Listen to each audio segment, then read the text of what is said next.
లక్నీ కపూర్లోని Reddy Hills లో ఇక్కడ Firoz Khan door to door campaign చేస్తున్నా. ఒకసారి నాతో మాట్లాడని చెప్పి ఎట్లుందన్న క్యాంపెయినింగ్? హంగామా ఉన్నది. ముఖ్యమంత్రి రేవంత్ రెడ్డి అయిన తర్వాత, కాంగ్రెస్ ప్రభుత్వం వచ్చిన తర్వాత టోటల్ సికింద్రాబాద్ మూడ్ చేంజ్ అయిపోయింది.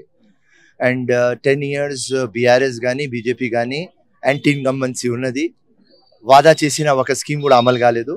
ప్రతి ఒక్క బస్తీ గల్లీ ఒకటే అడుగుతున్నాం, హిందూ ఉండని, ముస్లిం ఉండని, క్రిస్టియన్ ఉండని, దళిత్ ఉండని, మీకు ఏదైనా ఈ 10 సంవత్సరంలో లాభమైందా? మీ పిల్లలకి నౌకరీ వచ్చింది, లేకుంటే స్కూల్, హాస్పిటల్, ఇల్లు, ప్రైస్ హైక్, దేని మీద కూడా ఏదైనా అయింది అయితే మీరు వాళ్ళకు ఓటేసుకో, లేకుంటే కాంగ్రెస్కి ఓటేయి. అందరు ఒకటే మాట చెప్తున్నారు. 10 సంవత్సరం ఈ లంగా బట్టబాజ్ మాటలు విన్నాం. ఇప్పుడు కాంగ్రెస్కి మీద మాకు ఆశ ఉన్నది, తప్పకుండా కాంగ్రెస్కి ఓటేస్తామని చెప్తున్నారు ప్రతి ఒక్క జగ. సో ఈ సిచ్యువేషన్ చూసుకొని తెలంగాణలో నంబర్ 1 పొజిషన్లో కాంగ్రెస్ ఉన్నది. హైదరాబాద్ సీట్ గురించి వచ్చినట్టయితే హైదరాబాద్ లో మాధవిలత బీజేపీ నుంచి పోటీ చేస్తున్నారు, ఎంఐఎం నుంచి అసద్ పోటీ చేస్తున్నారు. మీరు ఆశించినటువంటి విషయం తెలిసిందే. ఇప్పుడు అక్కడ ఏ విధంగా అంటే మీరు ఏమన్నా లోకాధికార ఉత్పన్నం ఏమైనా జరిగింది? అక్కడ టఫ్ అయిన క్యాండిడేట్ మీరైతే టఫ్ అవుతారని చెప్పేసి అక్కడ ఉన్న కార్యకర్తలు కావచ్చు అందరూ ఊహించినటువంటి పరిస్థితి. మీరు కాకుండా వేరే క్యాండిడేట్ పెట్టారు. ఇప్పుడు అక్కడ మీరైతే టఫ్ అయితే అని చెప్పేసి ఆశించినటువంటి పరిస్థితి. ఏమైంది అంటే హైకమాండ్ ఏం డిసిషన్ తీసుకున్నది అంటే సికింద్రాబాద్ లో ఫిరోజ్ ఖాన్ ఉంటే నాంపల్లిలో హైయెస్ట్ ఓట్లు తీసుకువస్తాడు. 1,00,000 ఓట్లు నాంపల్లి నుంచి వస్తాయి. హైదరాబాద్ లో పెట్టి వేస్ట్, ఎందుకంటే అక్కడ లంగా దొంగ ఓట్లు ఉన్నాయి కాబట్టి. మాధవి లత కాదు, నరేంద్ర మోదీ కంటెస్ట్ చేస్తే కూడా ఓడిపోతాడు. ఏ రోజు 6 లక్షల బోకస్ ఓట్లు తీస్తారు, అప్పుడే అక్కడ ఫేర్ ఫ్రీ ఎలక్షన్ ఉంటుంది, లేకుంటే అక్కడ దొంగ ఎలక్షన్. సో ఫిరోజ్ ఖాన్ అవసరం లేదు, అక్కడ సికింద్రాబాద్ లో అవసరం అని హైకమాండ్ సజెస్ట్ చేసింది. ఇప్పుడు మాధవిలతకు భయపడే అసలు ఇప్పుడు గుళ్ళకు పోతాడు, మొక్కుకుంటుండు దేవుళ్ళ దగ్గరికి. అసలు హిందువులనే ఉండనుకుంటా చేస్తా అని చెప్పే వ్యక్తి ఇప్పుడు గుళ్ళకు పోవడాన్ని, దేవుళ్ళ మొక్కడాన్ని ఎలా చూస్తావు? అది మాధవితో లతతో భయపడి, బీజేపీతో భయపడి అది ఉండదు, రైట్? వాళ్ళ క్యాల్కులేషన్ లో ఇది చేయాలి, అది చేస్తున్నారు. కానీ సింపుల్ ఒక ఫ్యాక్ట్, అసదుద్దీన్కి ఇక్కడ నుంచి చెప్తున్నా, బోకస్ ఓట్లు ఉన్నప్పుడు దాకా మీరు, మీ అయ్యా, మీ కొడుకు కూడా గెలుస్తాడు. బోకస్ ఓట్లు తీసిన తర్వాత ఫేర్ పిచ్ ఉంటుంది. నేను ఇంత ఓపెన్ గా చెప్తున్నా, నరేంద్ర మోదీ నిలిస్తేనే కూడా అక్కడ హైదరాబాద్ లో ఓడిపోతాడని. సో వాళ్ళకు తెలుసు, ఉట్టి వాళ్ళ మార్జిన్ ఎట్లా ఎక్కువ చేసుకోవాలి అని ఆలోచనలో ఉన్నారు. అంతే, మినిమం 2 లక్షలతో గెలుస్తాడు అసదుద్దీన్ అక్కడ ఎలక్షన్. ముస్లిం సమాజానికి ఒక ప్రతీకగా ఒక పార్టీ అంటే ఎంఐఎం పార్టీని చూసేవాళ్ళు అందరూ. ఏమన్నా ముస్లిం కమ్యూనిటీలో కొంచెం మంచిగా ఉన్నటువంటి పరిస్థితి. కానీ ఇప్పుడు అతను కూడా ఇప్పుడు బీజేపీ ఏ విధంగా చేస్తుందో హిందువులకు ఉన్నట్టు అలా ఇప్పుడు హిందువులను దగ్గర చేసుకోవడం కోసం గుళ్ళేకోవడాన్ని మీరు ఎలా చూస్తారు? దీన్ని ఒకవేళ కాంగ్రెస్ పార్టీ నుంచి ఎలా ఖండిస్తూ ఉంటారు? అంటే మతంని ఒకవేళ మళ్ళీ తీసుకురావడానికి. ఎంఐఎం ఇప్పుడు ముస్లిం ఛాంపియన్ కాదు. ముస్లిం ఛాంపియన్ అని ఉంటే బీఆర్ఎస్ కి సపోర్ట్ చేస్తారు కదా, మళ్ళీ 3rd టైం బీఆర్ఎస్ గవర్నమెంట్ రావాలి కదా. మొత్తం 34 కాన్స్టిట్యుయెన్సీస్ లో ముస్లిం డామినేషన్ ఉన్నది. హైదరాబాద్, సికింద్రాబాద్ ఇడ్చేసి ప్రతి ఒక్క ముస్లిం కాంగ్రెస్ కే ఓటు ఇచ్చినారు కదా. అసదుద్దీన్ అవతల్ పార్టీలో, అవతల్ దానిలో ఉన్నాడు కదా, బీఆర్ఎస్ టీమ్ లో ఉన్నాడు కదా, ఎందుకు కాంగ్రెస్ కి వేసినారు? సో వాళ్ళు ఒక ఓల్డ్ సిటీకి కబ్జా చేసుకున్నారు. ఓల్డ్ సిటీకి కబ్జా చేసుకున్నారు దేనిలో? బోకస్ ఓట్లతో, గుండాగర్దీతో. ఎప్పుడు గవర్నమెంట్ మెషినరీకి యూజ్ చేసుకుంటారు, పోలీస్ ఫోర్స్ కి యూజ్ చేసుకుంటారు, అంతే వాళ్ళ లెక్క. సో ఓల్డ్ సిటీ దాకానే వాళ్ళు పరిమితం. ఓల్డ్ సిటీలో వాళ్ళు కింగ్లు, అది కూడా చెప్తున్నా. దొంగ ఓట్లు, నంగ ఓట్లు అది పక్క పెట్టేయి. కానీ రాజకీయంలో ఎవరు గెలిస్తే వాడు సికందర్, ఓడిపోయిన వాడు కోతి, అంతే. సో వాళ్ళు గెలుస్తున్నారు. సో ఓల్డ్ సిటీ దాకా వాళ్ళు ఛాంపియన్లు. కానీ తెలంగాణ ముస్లింకి వాళ్ళు ఛాంపియన్ గారు. నిన్న కూడా గారు, ఎల కూడా గారు, రేపిట్ కూడా గారు, రైట్? ఎవరైనా మైనారిటీస్ కి ఛాంపియన్ అంటే కాంగ్రెస్. మైనారిటీస్ కానీ, బీసీ కానీ, ఎస్సీ కానీ, ఎస్టీ కానీ, అందరికి, దళితులకు, అందరికి ఎవరైనా ఈక్వల్ గా చూస్తుంది అంటే అది ఒక్క పార్టీ, కాంగ్రెస్, కాంగ్రెస్, కాంగ్రెస్. ఇప్పుడు గతంలో కూడా బీఆర్ఎస్ కూడా ఎంఐ అంటే ముస్లిం వర్గాలు మొత్తం కాంగ్రెస్ కి వేసినటువంటి పరిస్థితి. ఇప్పుడు ఓల్డ్ సిటీకి వచ్చినట్టయితే ఇక్కడ టఫ్ క్యాండిడేట్ లేకపోవడం వల్లనే ఎంఐఎం పార్టీకి నుంచి అసదుకు ముస్లింస్ ఓటేస్తారు తప్ప, లేకపోతే అక్కడ నుంచి టఫ్ క్యాండిడేట్ కాంగ్రెస్ అభివృద్ధి ఉంటే మాత్రం అతనికే పడే. ఇప్పుడు దానివల్ల మాధవిలత బయటపడే అవకాశం ఉంది, అక్కడ బీజేపీ గెలిచే అవకాశం ఉంది. ఎందుకంటే హిందువులు అనేటోళ్ళు ఎంఐఎం కేర్ కాబట్టి మొత్తం ఓట్లు అని చెప్పేసి బీజేపీకి పడతాయి అని చెప్పేసి అంటున్నటువంటి పరిస్థితి. మీరేమంటారు? ఫర్ యువర్ నాలెడ్జ్, హైదరాబాద్ లో 22 lakh ఓట్లు ఉంటే 65% ముస్లిం ఓట్లు, 35% అదర్ కాస్ట్, దానిలో 6 lakhs బోకస్. మాధవిలత ఎక్కడి నుంచి గెలుస్తుంది అమ్మా? ఎక్కడి నుంచి గెలవలేరు.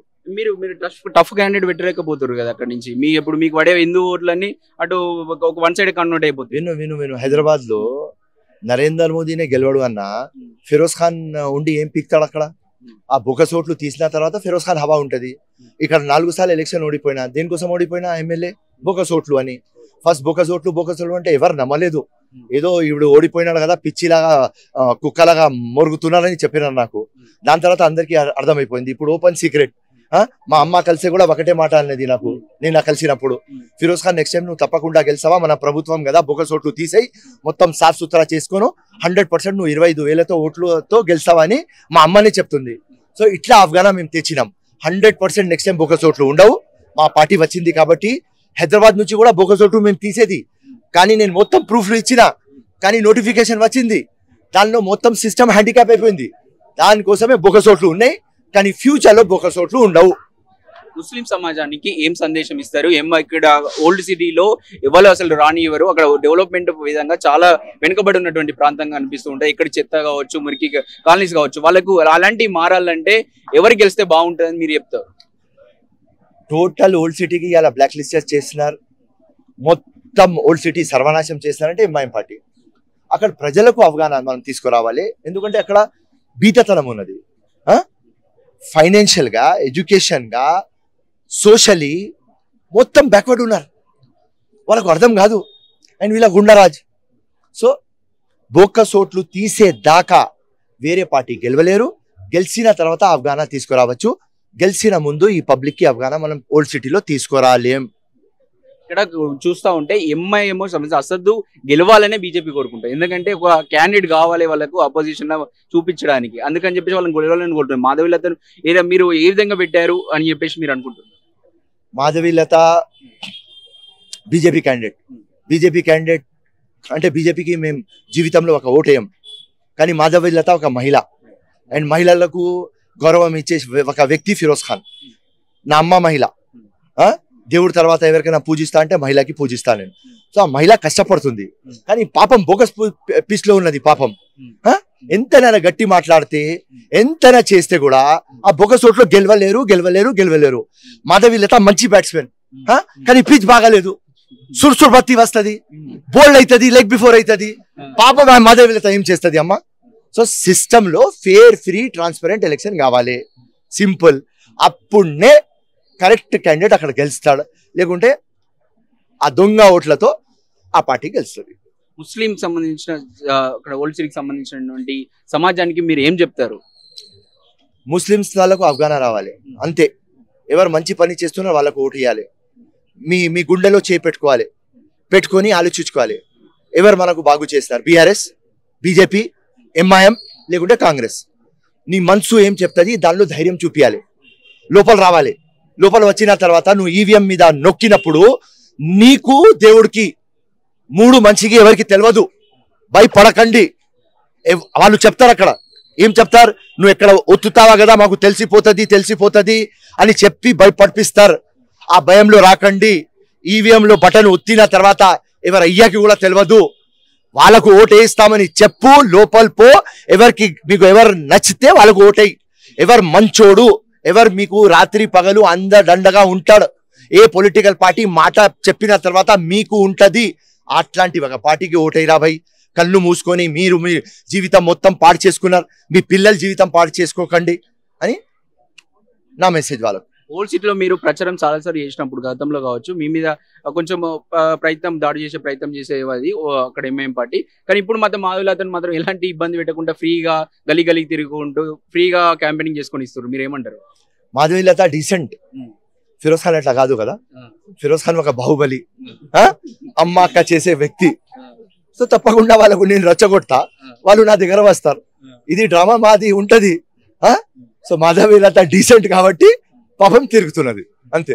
మీరేమో ఎంఐఎం మీద కొట్లాడుతున్నారు, మీ పార్టీ, మీ అధిష్టానం ఏమో వాళ్ళకి దగ్గర అయ్యే ప్రయత్నం చేస్తూ ఉంది. మీరు ఎట్లా చూస్తారు దీన్ని? Party decision. నేను ఒక వర్కర్, ఒక యోద్ధ లాగా, ఒక సోల్జర్, ఒక డెడికేటెడ్, ఒక కమిటెడ్ వర్కర్. మా హైకమాండ్ అసదుద్దీన్కి ఓడగొట్టమంటే ఓడగొడతాం, గెలిపిమంటే గెలుపుతాం.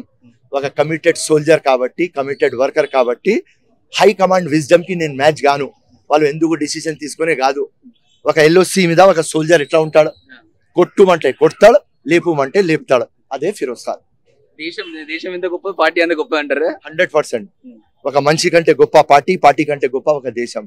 సో ఒక మంచి కంటే గొప్ప పార్టీ. పార్టీ ఏం చెప్తే అది వింటా. ఆటి చెప్పిందినారా పెరస్క నాటి ఏం చెప్తుంది? హార్ట్ హార్ట్ హార్ట్ హార్ట్ చెప్తుంది, మస్తు చెప్తుంది. కానీ మంచి కంటే పెద్దది ఏం చెప్పినా పార్టీ, పార్టీ కంటే పెద్దది దేశం. తప్పకుండా నేను ఒక మంచి, నా హార్ట్ చెప్పిన తర్వాత పార్టీ ఉన్నది, పార్టీ మాట వినాలి. అది ఒక కమిటెడ్ వర్కర్ ఉంటే ఇట్లానే ఉంటాం. రైట్. జై హింద్, జై కాంగ్రెస్, జై రేవంత్ రెడ్డి.